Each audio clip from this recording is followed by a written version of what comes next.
কোটা সংস্কার আন্দোলন ঘিরে ব্যাপক সহিংসতার পর বৈষম্য বিরোধী ছাত্র আন্দোলনের ৩ সমন্বয়ক নাহিদ ইসলাম, আসিফ মাহমুদ ও আবু বাকের মজুমদারকে শুক্রবার নেওয়া হয় ডিবি হেফাজতে। শনিবার আরও ২ সমন্বয়কারী সার্জিস আলম ও হাসনাত আবদুল্লাহকেও হেফাজতে নেয় গোয়েন্দারা। রোববার হেফাজতে নেওয়া হয় নুসরাত তাবাসসুমকে। তাদের নিরাপত্তা নিশ্চিতের পাশাপাশি সাম্প্রতিক ঘটনার বিষয়ে জানতেই হেফাজতে নেয়ার কথা জানান ডিবি ও স্বরাষ্ট্রমন্ত্রী। রোববার ডিবি কার্যালয়ে ৬ সমন্বয়ককে নিয়ে খাওয়া দাওয়া করতেও দেখা যায় মহানগর গোয়েন্দা পুলিশের অতিরিক্ত কমিশনার হারুনুর রশিদকে।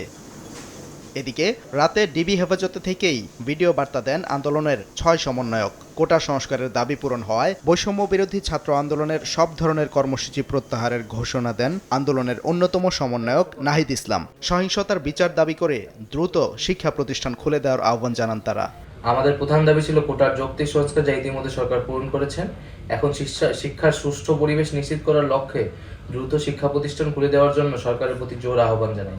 সার্বিক স্বার্থে আমরা এই মুহূর্তে থেকে আমাদের কর্মসূচি প্রত্যাহার করছি। এর আগে ডিবি কার্যালয়ে ব্রিফিংয়ে অতিরিক্ত কমিশনার হারুনুর রশিদ জানান, নিরাপত্তার জন্যই তাদের রাখা হয়েছে হেফাজতে।